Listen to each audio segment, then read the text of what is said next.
Well, good afternoon, everyone, and welcome to the new graduate student orientation for spring 2023. My name is Dr. Debra, and I serve as the Associate Dean of Graduate and Undergraduate Studies here at California State University, Bakersfield. We have a lot of information to share with you today, as well as many resources. But before we get started, you could please join me in welcoming our Provost, Dr. Vernon Harper. Well, thank you, Denver, and I want to thank you and Dr. Jackson and all of the team in graduate studies for their enormous work in this particular space. Our graduate programs are so valuable to us as an institution, such an important and critical part of our academic program. So all the work, all the endeavors that you all make in order to keep our programs excellent, to expand those programs, to continue to support students is extraordinarily appreciated. So thank you very much.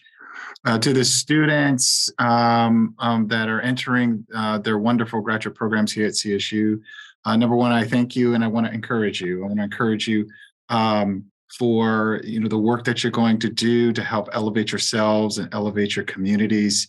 There's so many examples of alumni of the various programs, graduate programs here at CSUB. In fact, there's one particular person who I care very much about in our office. That is a recent graduate of the Master's in Science of Administration program. Leslie, my executive support individual, was fortunate enough to create an environment so that she could pursue her graduate degree, walk across the stage, and give me a hug not more than a year ago. And the way that she applied herself in the program and all of the skills that she learned are just critical to her everyday work. And as I was walking in here today, I said to Leslie, I said, what should I tell these incoming graduate students? And she said, the most important thing is that you participate in your classes, participate in all the opportunities that the Graduate Student Center has to offer, things like printing, help with coursework, help with finding internships, all of those things. Just lean on all of those resources in order to make your experience the best it can possibly be. So that's what I also encourage you to do. Lean on those around you and your faculty to make this an extraordinary experience. We value you greatly, and please let me know if there's anything I can do to help support your progression in your program. Thank you very much, and I hope you have a good orientation session. Thank you, Provost Harper. Also, if you could just take a moment and please join me in welcoming Dr. Debra Jackson, our Associate Vice President of Academic Affairs and Dean of Academic Programs. Good afternoon to everyone. I am so excited that you have joined the CSUB Runner family, or if you completed your undergraduate degree at CSU Bakersfield, that you've returned for completion of your advanced degree. I encourage you to get involved and take advantage of all the services that the Graduate Student Center offers. If you need anything, please be confident that the Graduate Student Center team, Dr. Fowler, Ms. Manriquez, and Ms. Silva will be there to assist you in with any needs that you have. We also have two fantastic graduate student assistants at the Graduate Student Center, Emma Barnes and Rudy Gonzalez Lomelli. We are here to serve you and provide opportunities to help you have the best experience possible in your graduate education. I hope to see you at future events. Welcome. Thank you, Dr. Jackson. And yes, I just want to highlight the Graduate Student Center team, as Dr. Jackson did as well. But we have Martha Enriquez. If you could just say hello, put a name with a face. Hi, everyone. And she is the coordinator of the Graduate Student Center. We also have Adrianne Silva, who's a graduate advisor here at GSC. If you could say hello, Adrianne. Hello, everybody. And as Dr. Jackson mentioned, we have two wonderful student assistants, Emma Barnes, who may or may not be on here. She's managing the front desk and working the orientation. If you're here, Emma, say hello. And Rudy Lomelli. Oh, hey, everyone. So I want to, first and foremost, congratulate you, each of you, on one, starting your graduate work, but also thank you for choosing us, Cal State University Bakersfield. We know you have a lot of options. We really appreciate that you came to us to further your education. I also want to congratulate you on joining an elite group. By the numbers, only 13.1% of the US population hold a master's degree, professional degree, or doctorate. And for those of you that are joining us that are in the EDD program, less than 2% of the US population hold a doctoral degree. Now, I want to share these attrition rates, not to scare you, but to reinforce the support that's here for you at CSUB. So 50% of all master's students and 50 to 70% of all doctoral students are the national attrition rates. However, that's not going to be you. Here at CSUB, we are here to support you and ensure you make it to the finish line. We are very student focused, as you will find, and we always do what's best for students.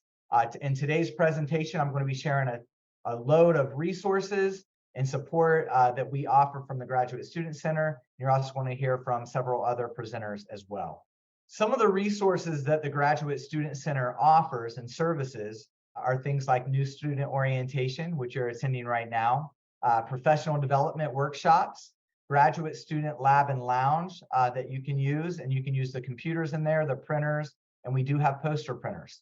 We have a conference room, and notably, we're getting some big upgrades here in the near future, a new touch screen in the conference room, and then we'll have another screen installed when you first walk into our building to advertise things like thesis and dissertation defenses and anything new as it applies to events and workshops that the Graduate Student Center will be offering.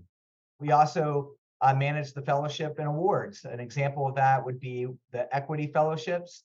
That's up to $20,000 for students. Answer to any policy questions as it applies to graduate studies. Publication of our graduate newsletter, and we just wrapped up our spring 2023 newsletter today, and so that will be sent out along with this PowerPoint recording of the orientation for you to access and peruse. Dell laptops available for checkout if you need a laptop to check out. And then CSUB student to faculty mentor collaborative initiatives. And I'll share a little bit about that later in the presentation.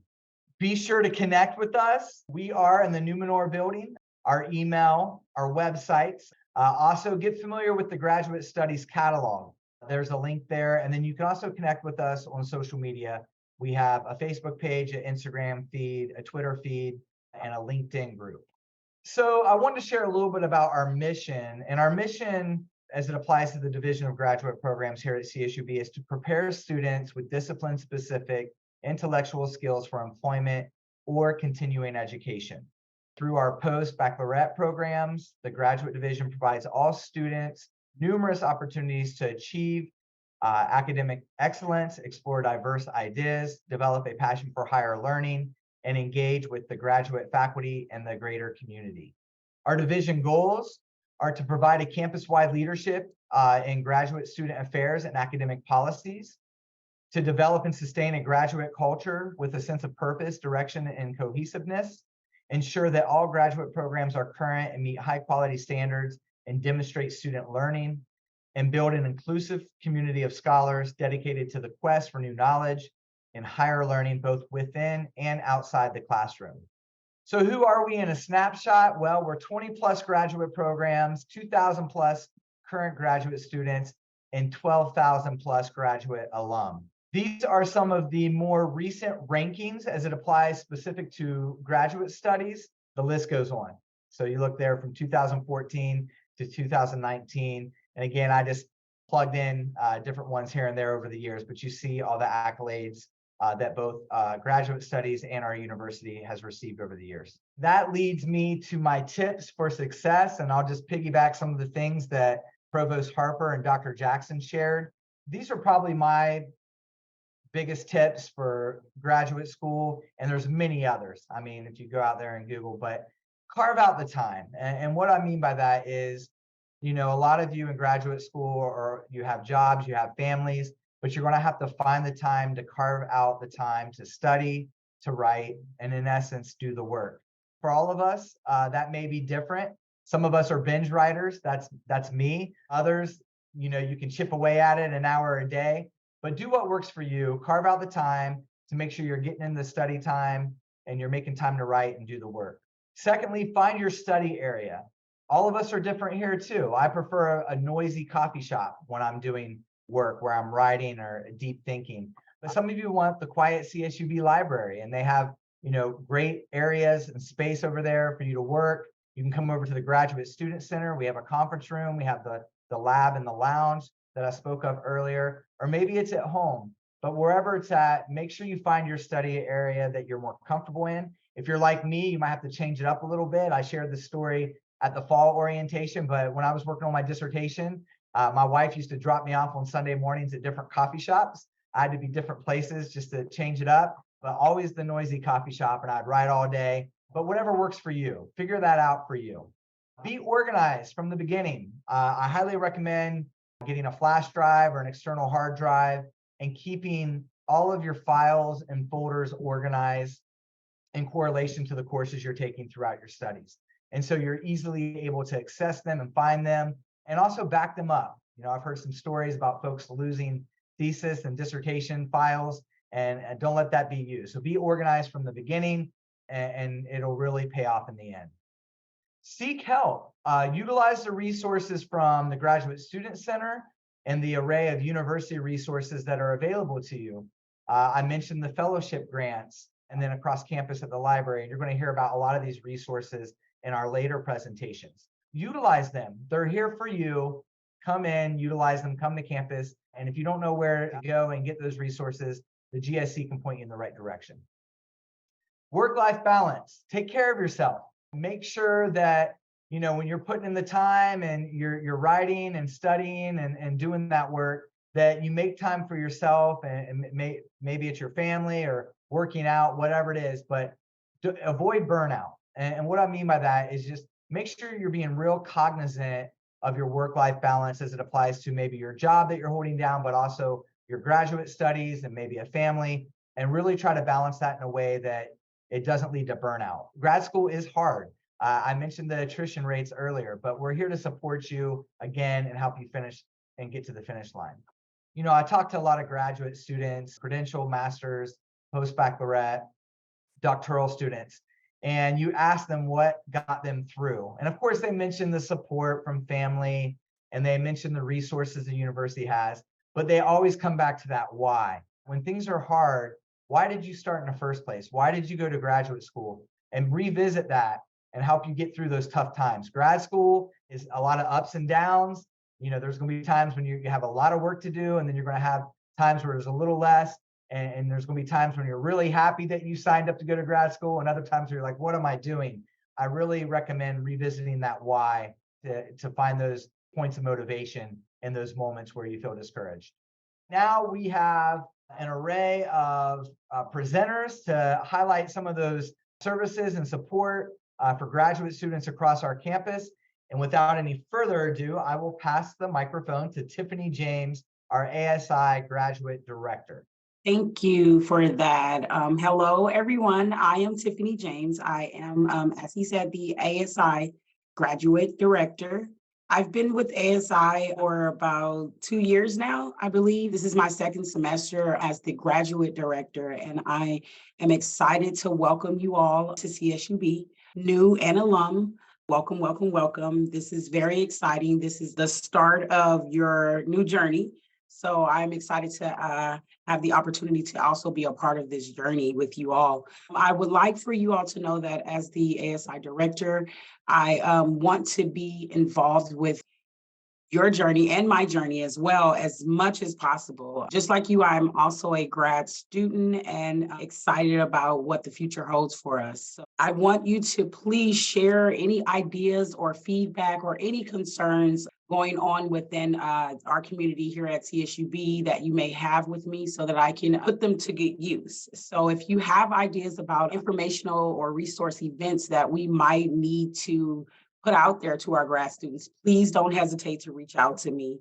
Just know that you have a support system within ASI for you throughout this journey. And I just want to say welcome and thank you for letting me talk to you for a moment. Thank you, Tiffany. And as always, thank you for all the work you've been doing. Next up, we have Jorge Villatoro. and he is going to present on equity, inclusion, and compliance. Welcome to CSUB, or welcome to the program here and at the start of your graduate program.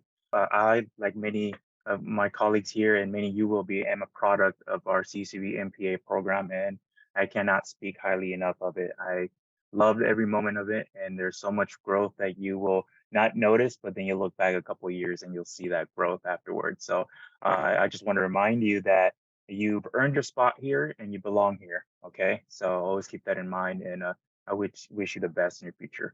So I'll be going over a little bit of our area. I'm the specialist within equity, inclusion, compliance here. Our division is within the Office of the President. My colleague, Casey Harris, our campus advocate, was supposed to present with me, but she is out ill, so she won't be able to join us, but I'll be going over her slide and her services should you ever need her. So I'll go over our mission and vision. Our mission is to promote a shared responsibility to create a harmonious community.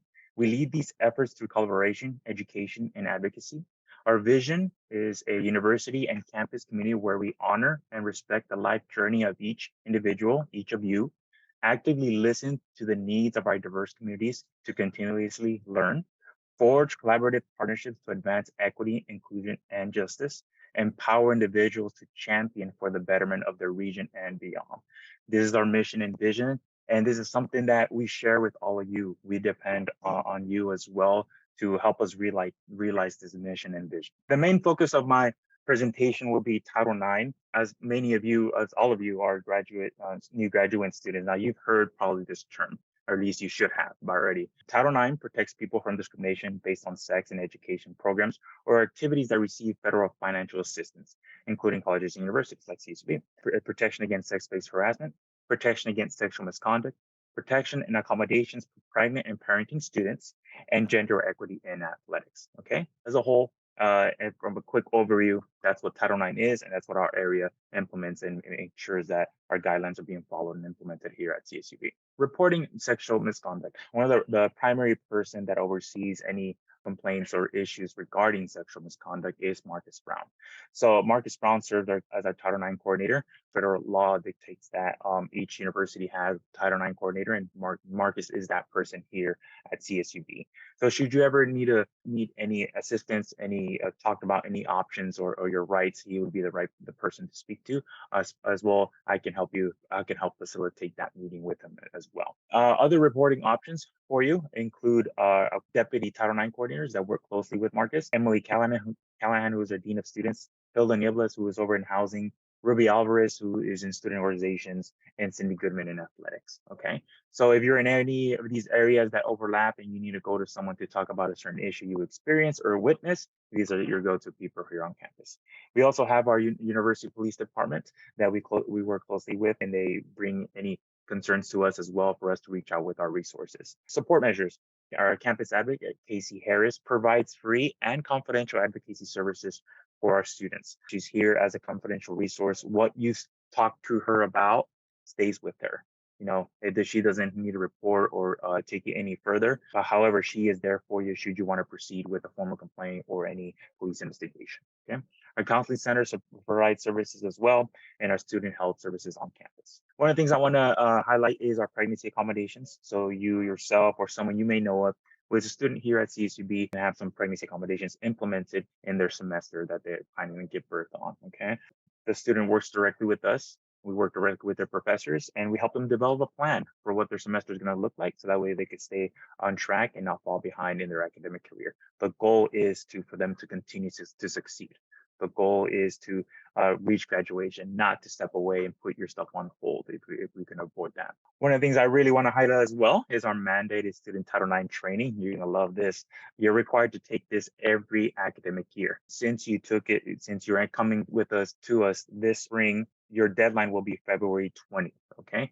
This training provides an overview of all our definitions, our resources as well, but also provides some tools for you to be a good upstander. Should you witness something and how to recognize it, how to address it, and who to go to if you need help as well. Any issues with it, please email us at t9training@csub.edu. If you find the training to be triggering or you don't find it comfortable going through it, we do provide a Title IX workshop. We're having two next month where you could take it in a group setting. You could take it with your friends, you could take it with your colleagues here, and you could ask questions directly to our campus advocate. If that doesn't work for you still, should you be a survivor or have had some experience with sexual misconduct before, we do have accommodations. Those accommodations are a one-on-one appointment with our campus advocate that tailors the training to your needs. We provide some gender equity resources on campus. These are some examples of some. You can scan this QR code, it'll take you to that website. We have a list of locations that have pads and tampons for our students, a list of single user neutral restrooms on campus, and also instructions and how to use your pronouns and preferred names on your My CSUB, which will pop up on your roster and you can use on your CSUB ID as well. Other resources we like to highlight is our resource for undocumented students. We want to highlight our CSUB Dreamers Resource Center here on campus, who helps with any of those initiatives, helps students who may need some guidance on some processes as well. So I highly encourage you to reach out to them should you have any need, or should you have a friend that has any needs for those with the Dreamers Resource Center.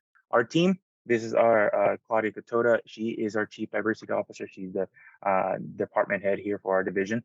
Marcus Brown, who's our Director of Equity, Inclusion, and Compliance. Myself, Casey, who's our campus advocate, and Gerardo Bobadilla. You may see him here or there at some events. He designs and implements some prevention education with our various organizations here on campus. I'll be going over Casey's section. I'm gonna skip ahead a little bit. I wanna highlight this slide. Should you wanna sign up for Title IX workshop instead of the online training, scan this QR code. It'll take you to our website and you can be able to sign up there. I'll be going over a quick overview of Casey's advocate services here on campus. This is what you can expect. You can talk to her about what she provides for our campus. So first thing she wanted me to highlight is, why is advocacy so important? Any CSU or any university nationwide.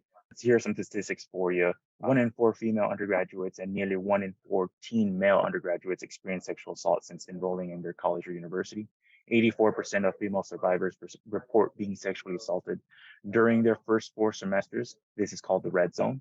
Young adults ages 18 to 34 are at the highest risk and represent 54% of sexual assaults.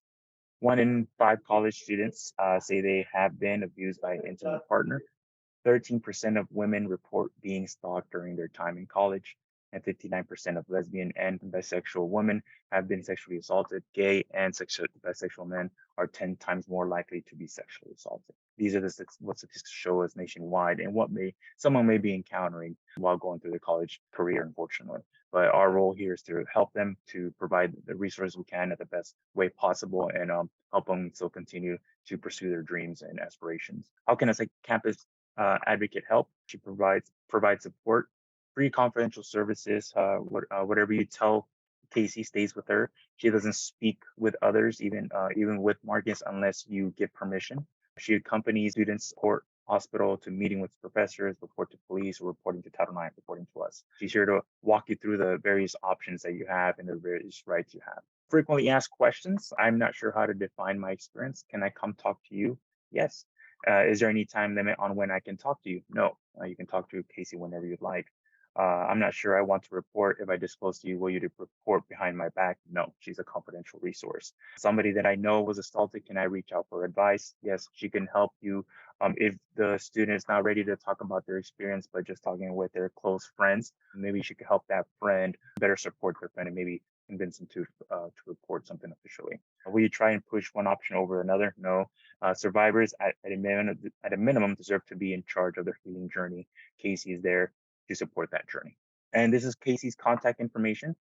She's over in the Graduate Student Center area. She's their neighbor. She's over there in Rohan 102.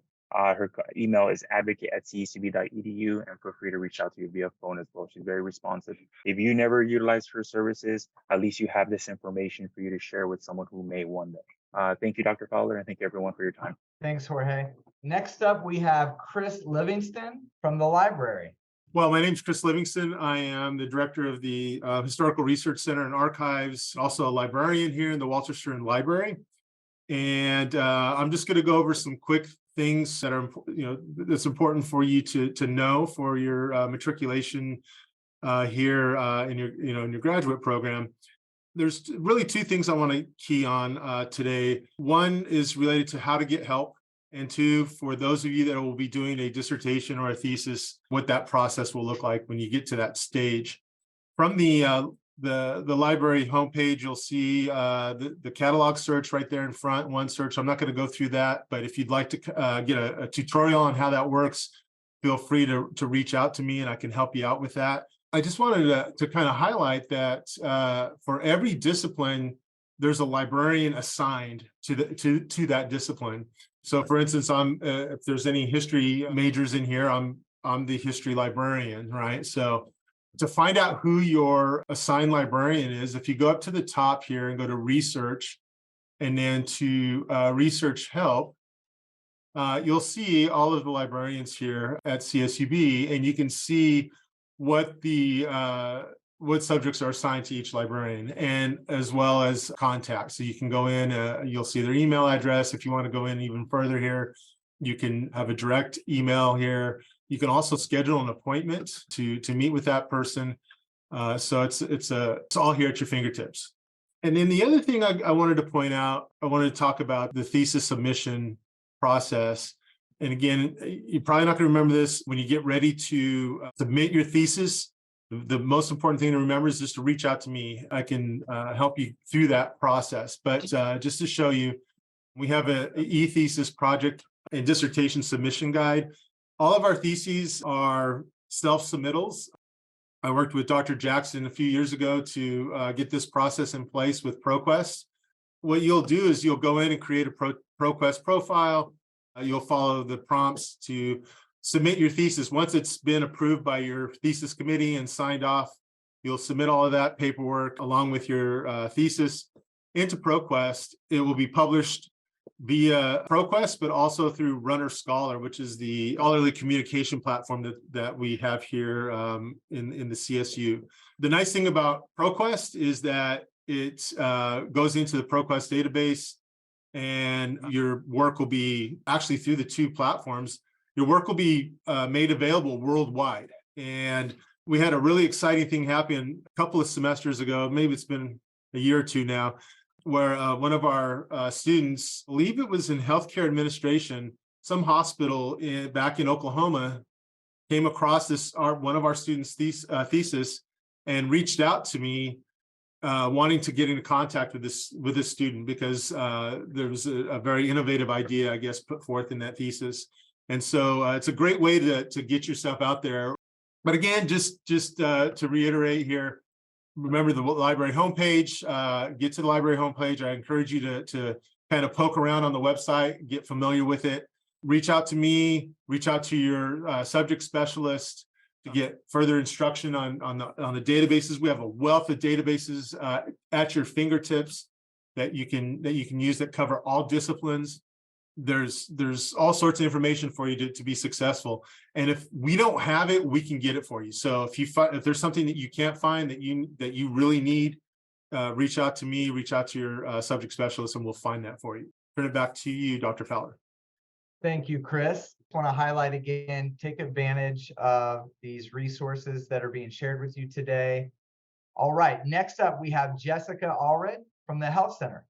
So my name is Jessica, and I am a health education assistant at the Health Center. We are on the south side of campus. We are the big, ugly brown building with all the trees around it. We are right across the street from the Accardo Center. So if you make your way over down towards Camino Media, that's where we are. We are actually a fully accredited medical facility. So you would get the same care here that you would get at a regular clinic or someplace off campus. We have physicians, nursing staff, referral specialists, clinical assistants, in-house pharmacy, in-house lab, a health education department. And then new this year, we did just hire a registered dietitian. So she's going to start giving services in March of this year. This is just a brief overview of the services that we offer. A full list of our services can be found on our website. We do medical evaluations, health education, nutrition counseling. Again, that's going to be starting in March. Family planning counseling, lab test, first aid, telehealth, medications, physicals, immunizations, STI testing, and more. Most of these services are actually covered by the student fee that you pay when you pay your tuition. There are things like medications and immunizations that we have to pay for ourselves. So we're not a profit facility. We aren't looking to make any money off of you guys. So the cost that we pay for the immunizations and the medications, that's what you're going to pay. We can offer you over-the-counter things. We have like Tylenol, Advil, cold cough medicine, stuff like that. Or you can have your prescription sent over to us. You don't have to see our doctor to have a prescription filled with us. You also don't need outside insurance. We don't accept outside insurance just because we are student fee funded. But if you have outside insurance, you're more than welcome to come to us. If there's anything that we don't offer, then you would just go and see your primary care doctor for that or somebody within your network. We do offer Family Pact at our office. And that's the one insurance that we take. It covers all reproductive health appointments, and it is completely confidential. So if you don't want anybody to know that you have it, we won't tell if you don't. We are offering both in-person appointments and walk-ins. Walk-ins are new. Just after COVID, we had to shut it all down, but now you can come in for an appointment. We are open Monday through Friday, 8 to 5. We don't have any medical services available during the lunch hour. So the appointment hours are 8:30 to 11:30 in the morning and then 1 to 4:30 in the afternoon. On our AV campus, we did just get a medical assistant who's going to start working there next week. Her hours will be a little bit different from ours, but we will post all of the relevant information about Antelope Valley on our website, as well on our social media. So if you want to follow us, it'll be all updated there. This is probably the most important slide of my presentation. These are the immunization requirements that you need to turn in order to avoid having a hold on your account. No matter your age, I mean, some of them matter to your age, but have your record, you don't have your record, all students have to turn them in who are starting a new program at CSUB. So I'm going to go over the requirements really quickly. You need 2 doses of MMR, 2 doses of varicella, 1 dose of Tdap, and that's administered after your 7th birthday, and 1 dose of meningococcal conjugate, and that is administered on or after your 16th birthday. That's only if you're younger than 22, though. For Hep B, it's if you are younger than 19 and you need 3 doses. And then for all students, no matter your age, everybody needs to have a recent TB test, and that needs to be within 1 year of entering CSUB. As of right now, this will probably change soon, but as of right now, only waivers based on medical consideration will be accepted. So that means if you are allergic to an immunization, you have a condition that means you can't get it, you can take a note to your doctor and they can sign it for you. If you do not turn in your immunization records, you will get a hold on your account starting February 27th. This means that you won't be able to make any changes to your schedule. You won't be able to add any new classes or drop any of your current classes until the immunizations are all fulfilled. So if you're missing anything, you'll need to get updated tests or doses to make sure you can get that hold off of your account. If you wait until it's time to register for fall semester, again, you won't be able to do that until all these holds are taken care of. So don't forget, do it sooner than later. As far as COVID goes, you turn both of the immunizations, the COVID and the traditional, in at the same place. There are different requirements, different holds. So your vaccine and the exemption, there are different instructions for that, but you go to the same place, it's health.csub.edu, and there are instructions there for the COVID. Instructions for how to upload the traditional immunizations can be found on our website or on our social media. Again, same place, health.csub.edu. If you have specific questions, we do have a dedicated email that's immunizations@csub.edu. Or if you want more immediate help, you can call our front desk. So I know that was a lot. I apologize for going so fast, but we are on social media at CSUB Student Health Services on Facebook and Instagram, and then at CSUB SHS on Twitter. We do a lot of contests and prizes, and we actually have an outreach coming up on the Red Brick Road. It's going to be the week of Valentine's Day. It's Sexual Responsibility Week. We will have a lot of fun goodies there, so we would love it if you stop by. But that's it for me. Thank you. Thanks, Jessica. Next up, we have Diane Allford, and she's going to be presenting for the Career Education and Community Engagement. Good afternoon. My name is Diane Allford. I am the coordinator for the Center for Career Education and Community Engagement, which is a really long name. So we go by the acronym CC, but just know that CC is the Career Center on campus. We are located next to the Runner Cafe. So again, one of the things students usually learn first is where the food is. So if you know where the Runner Cafe is, you look to the left through those double doors, you'll be able to see our office, which is right under that CSUB sign there.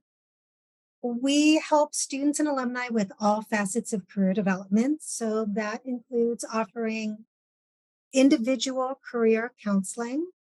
You can meet with a career counselor to discuss any of your career development needs.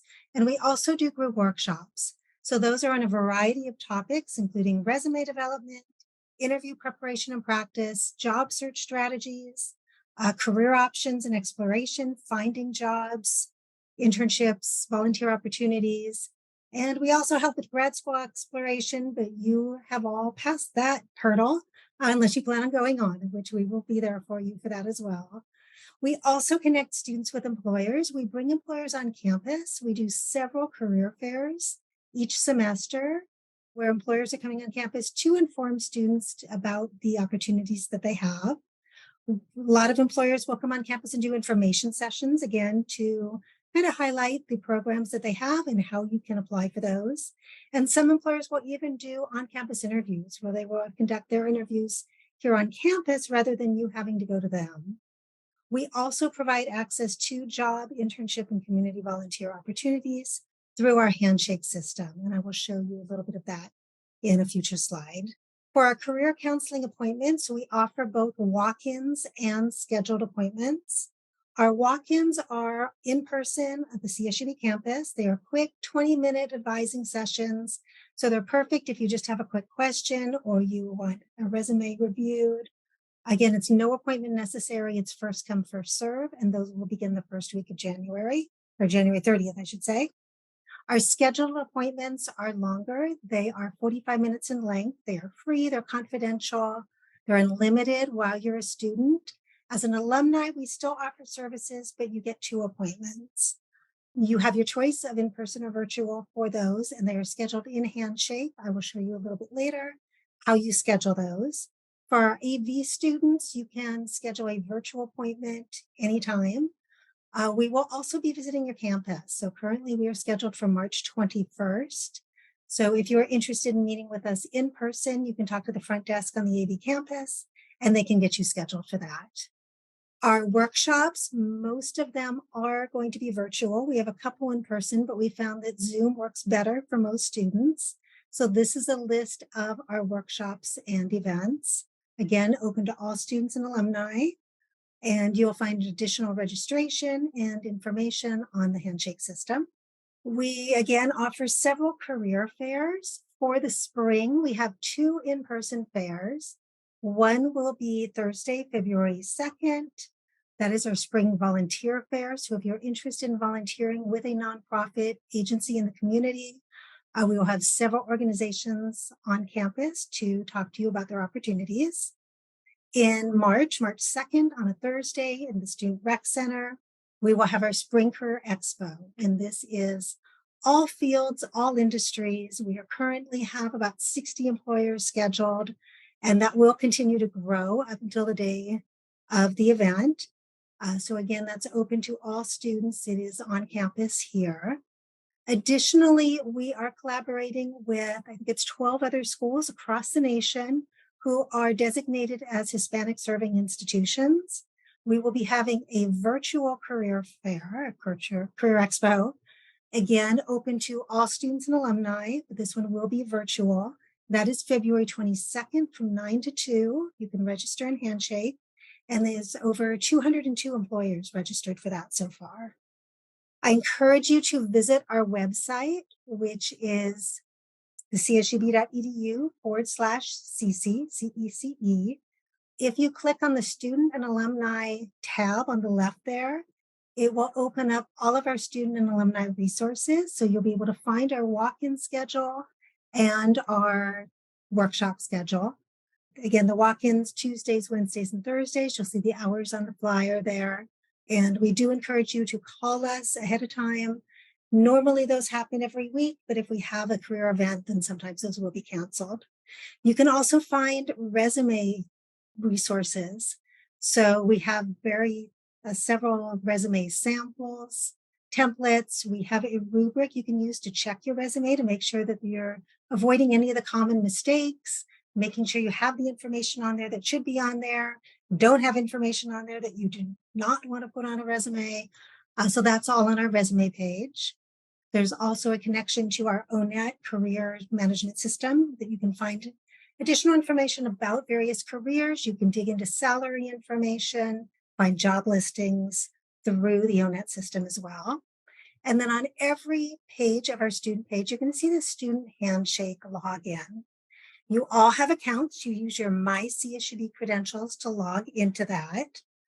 If you don't have access yet, you should by next week. It talks to PeopleSoft, so as you get registered, it will show up. If you cannot get in, please contact our office and we will make sure that we troubleshoot for you. Handshake is our main career management system. Again, you can log in through the webpage. There's also a direct link, csub.joinhandshake.com. Within that, you're going to be able to build a profile that you can elect to have employers view. We encourage you to do that if you feel comfortable, because some employers will go into the system and search for students who meet their criteria and reach out with internship or job opportunities rather than posting their position directly. Other tabs on the handshake system.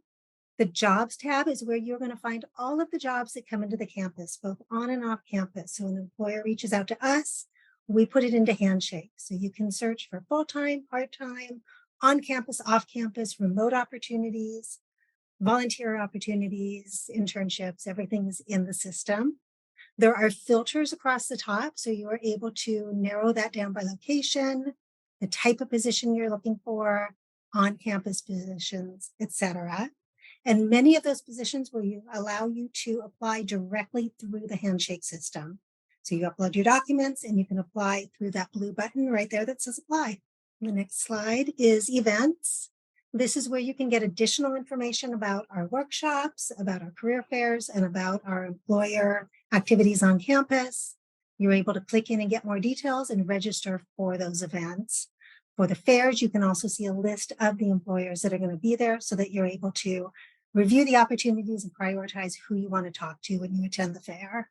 Under the Career Center tab, this is where you are going to make an appointment to meet with a counselor. So for those 45-minute appointments, you would click on the appointment tab and then follow the prompts to reserve a career counseling appointment. Additionally, we have other resources on here under the Resources tab. You're going to be able to link into that ONET assessment. We also have a big interview virtual practice system that you can access through the Resource tab. And then the final Handshake section I want to show you is the document section. So in the corner here, you will have your initials or a picture. When you click on it, it'll show My Documents. This is where you can upload your resume, other documents an employer may want to see. Every resume that comes into the system does get a basic spelling and grammar review by a career counselor. So when you upload it, we will review it. You will get an email back to your CSUB email with some suggestions or impressions of what your resume looks like and if there's anything you can do to improve it. And final slide I want to share is regarding Runner Bridge. This is through the alumni system. We work very closely with the Alumni Association. One of the best ways to learn about careers, one of the best ways to find jobs is through networking. And what better way to network than with professionals who went to CSUB in the same program that you are in. So this Runner Bridge program is you can connect to CSUB alumni who have signed up saying, yes, we want to mentor current CSUB students. We want to be a resource for them for their questions and to get them connected in the field. So highly recommend you. I'm giving a plug to the Alumni Association. I love this program. And we work with them very closely to develop this, to make sure that students are using it because it's a great way to really do career exploration and to advance your career. Again, we do have social media. It's at csub.cc. And I encourage you to please use our services. We are here for you. Thank you very much. Next up, we have Lenny Perez from Services for Students with Disabilities. My name's Lenny. Congratulations to all of you for beginning this part of your journey in your respective programs. I work for Services for Students with Disabilities, our acronym SSD for short. You will find a department like ours on any college or university that you go to. Provide services for undergraduates or graduate students like yourselves. So I'll go over the kinds of services that we can provide, what kinds of disabilities that we help out with. So again, you'll find our department at any university that you go to. And again, it applies to graduate programs. It also applies to any standardized exams that you may take, outside the university. If you've got services through a department like this, then again, those will follow you through other exams that you're taking affiliated with your college. Where are we on campus? We're located right next to the Veterans Success Center, right around the corner from financial aid. If you look at a map, building number 10 is what it's labeled, and I've got our website on there, which of course will be important in a few minutes when I talk about applying for services. So who are we? This is just a list of our staff members. Janice Clausen, she is our director, along with Susanna is our associate director. We've got Patrick Choi. Leonard, myself there, is one of our advisors. Tiana Keith is our learning disability specialist. So for students that do need to be assessed for some sort of a learning disability, that's what Tiana does. Trisha and Sally, they sit up front. So if you ever made your way into our office, I'm sure you'll see either or both of those ladies. Mary Norton is our sign language interpreter. You may have seen sign language interpreters in your class. Students that require ASL, American Sign Language, they can work with our office to have interpreters provided. Shelley Brooks is counselor that works over at our Antelope Valley campus. So Shelley is there and she handles all the students needing services. Or students that are closer to the Antelope Valley campus, they can go in and visit Shelley to get services there. A mission right off of the website, right off of our handbook, is to provide services, support services, which enable every student, regardless of disability, to have access to a university education. So bottom line is everybody deserves equal access to their education. So if there's something impeding that, whether it be a physical disability, a learning disability, that we are there to help out. So again, if something is permitting you from getting access as everyone should, our office will step in and help. Who is eligible? These are some of the disabilities that we see. ABI is acquired brain injury. There's TBI, traumatic brain injury, ADD and ADHD students. We also see the autism spectrum is a little less common, but again, we do have students in the spectrum that have came to us for services. I mentioned deaf, hard of hearing before. We have a sign language interpreter. Learning disability. Now with learning disability, we do testing for students that suspect they may have a learning disability. A lot of students come to CSUB, whether they be an undergrad or a graduate, they come not diagnosed with learning disability. So, we hear it a lot, if students will compensate, you will compensate for learning disability. We find students maybe working 3 or 4 times harder than their peers just to overcompensate and work through that. Students that say that, I read material over and over, something just doesn't stick. Again, I'm reading something, I have to read it a few times just to start to absorb material. Testing situations, students have test anxiety, and if you've been in these situations, it doesn't mean that you have a learning disability, but if you find these sort of things are a little more than happening, not just irregularly, then, that's something you might want to think about looking into our department. But test anxiety, sometimes you feel like, you know everything, you study, but when it comes time to sitting down and taking a test, your mind just goes blank. And again, that's happened to me. It doesn't mean learning disability, but that's one of the signs if that's something that's common. So learning disability, we do actually assess for that. Everything else that falls outside of that, students just have to bring us documentation from a healthcare provider that says, whatever their diagnoses are, then that's how students get services. And I'll touch a little bit on that when I talk about the application process. Mobility limitations, students may need use walking devices or in wheelchairs, and they need something else in their classroom. We provide that. freestanding tables for students that are in wheelchairs, or whether there be something else where students need a different kind of a chair, need some armrests, or need some padded seating because of any sort of injury or disability. That happens through our office as well. So we're talking about the physical makeup of the class. If it's not working for a student, then we can look at making arrangements. Visual limitations, students that have limited vision or are blind, we help students there as well. And temporary disabilities, students, maybe you're in some sort of an accident or something that's just temporary. Of course, we help out with that too. We provide services for the amount of time that you are documented as needing accommodations. What do? Some of the services that we help out with. I mentioned learning disability assessment. Again, we can assess for learning disabilities, everything else, we don't have medical doctors or nurses working here that could make any diagnoses for anything else. Priority registration, that happens for all of our students. That's just something that once you register with us, you're put on that list. Extended time on exams is very common. I mentioned some students have test anxiety. Rather it just be the makeup of sitting in a classroom, you're hearing noise as students are leaving. Some students will sit there finishing their tests and everyone's leaving, making noise. It makes them nervous. When we allow for extra time, we also have a testing room in our office. Students can come in. It's a virtually distraction-free environment. Students can sit in these cubicles and again, take their exam.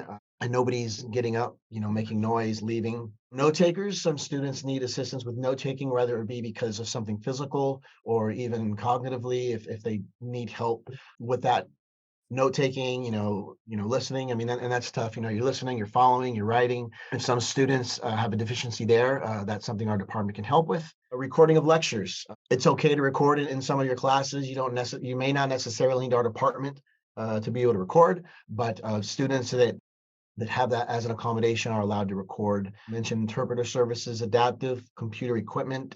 If students visually impaired need some kind of assistance with their monitors or something in class, like a screen enlarger or something that reads out loud, we can help with that. And alternative media is typically what we call e-text, books on tape. Students, you may have heard, Braille isn't used much anymore with technology. We have screen readers, and so we can get students textbooks in electronic form, which is more common these days. But any students that are purchasing their books, we will make sure that there's an electronic form for them if that's what the services are.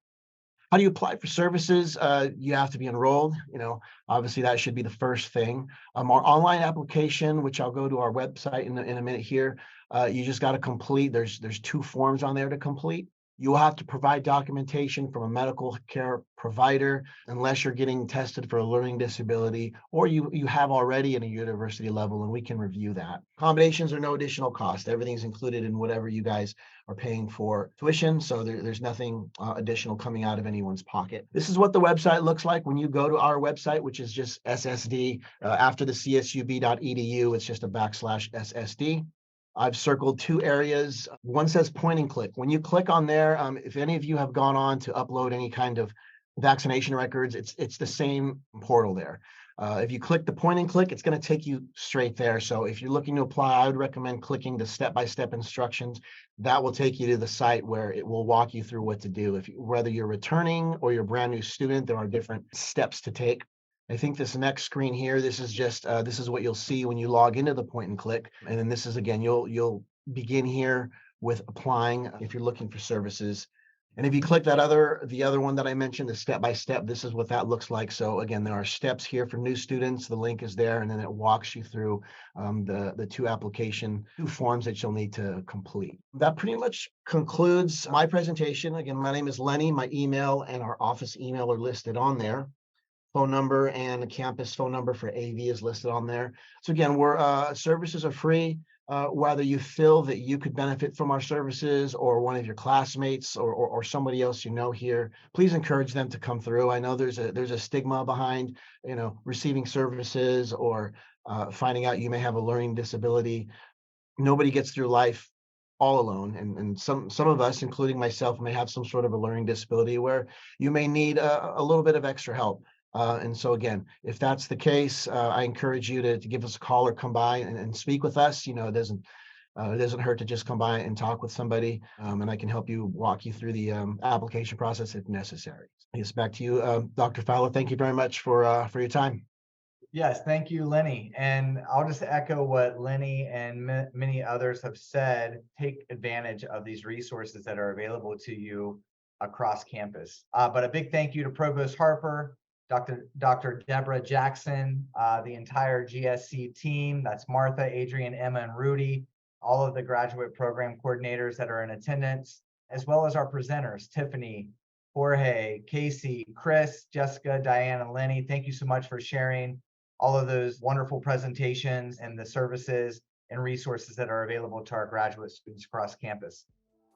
Well, again, thank you so much for attending our graduate orientation.